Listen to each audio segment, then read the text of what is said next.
तो हेलो दोस्तों, कैसे हो? ठीक है एकदम। तो आज हम आपको बताने वाले हैं कंपैरिजन किस किस के बीच में, लॉ ऑफ ग्रेविटेशन के बीच में और कूलम्ब्स लॉ ऑफ इलेक्ट्रोस्टैटिक्स के बीच में। तो ये वैसे तो टॉपिक जो है वो बहुत ही छोटा है, लेकिन आपकी आंखें खोल देगा। ठीक है, आंखें खोलने वाला ये आपके टॉपिक होने वाला है आज का। तो आप देख रहे होंगे comparison between F G and F E, यानी ग्रेविटेशनल फोर्स और इलेक्ट्रोस्टैटिक फोर्स के बीच में डिफरेंस। यहाँ पर मैंने दोनों फॉर्मूले लिखे हुए हैं। एफ जी का formula G M one M two upon R square और एफ ई के लिए K Q one Q two upon R square. अब सबसे पहले कंपैरिजन में हम देखेंगे इनकी सिमिलरिटीज की, क्या इनमें सिमिलरिटीज जो है वो होती है। तो सिमिलरिटीज में फर्स्ट जो है वो हमारे पास आती है कि ये दोनों ही जो है वो इनवर्स स्क्वायर लॉ को फॉलो करती है।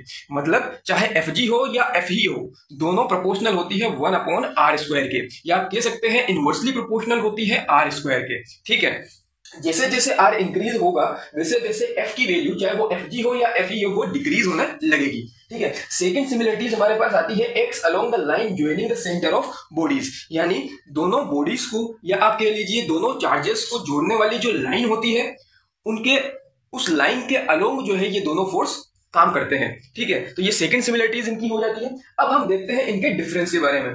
डिफरेंस की अगर हम बात करें तो सबसे पहले हम बात करेंगे यहाँ पर ग्रेविटेशनल फोर्स के बारे में। ग्रेविटेशनल फोर्स में जो जी होता है वो यूनिवर्सल कांस्टेंट होता है, यानी कि इसकी वैल्यू जो है वो फिक्स्ड होती है। इसकी जो वैल्यू होती है वो होती है 6.67 इंटू 10⁻11 न्यूटन मीटर स्क्वायर पर किलोग्राम स्क्वायर। ये जो है वो यूनिवर्सली कांस्टेंट वैल्यू है, कभी भी जो है वो चेंज नहीं होगी। ठीक है, और साथ में F G can be attractive only. जो ग्रेविटेशनल फोर्स होता है वो हमेशा एट्रैक्टिव नेचर का होता है। एट्रैक्टिव नेचर मतलब कि कोई भी दो बॉडीज आप रख लीजिए, उनको कहीं भी जो है वो आप ले जाके रख दो, हमेशा जो फोर्स उनके बीच में लगेगा वो हमेशा एट्रैक्टिव नेचर का ही होगा। या आप यूं कह सकते हैं कि ग्रेविटेशनल फोर्स हमेशा एट्रैक्टिव नेचर का ही होता है। ठीक है, वहीं अगर हम बात करें इलेक्ट्रोस्टैटिक फोर्स की, तो इसके अंदर जो के होता है जिसको कि आप कूलम्ब कांस्टेंट भी कहते हैं, वो के डिपेंड करता है मीडियम पे। ठीक है, जैसे जैसे आप मीडियम चेंज करेंगे के की वैल्यू चेंज होती जाएगी। आपको के की वैल्यू जनरली बताई जाती है 9 इंटू 10⁻9, लेकिन यहाँ जो है वो आप ध्यान रखना कि ये 9 इंटू 10⁻9 के की वैल्यू केवल एयर, स्पेस या फिर वैक्यूम मीडियम के लिए ही होगी। ठीक है, तो के की वैल्यू मैंने यहाँ पर लिखी है 9 इंटू 10⁻9 न्यूटन मीटर स्क्वायर पर कूलम्ब स्क्वायर।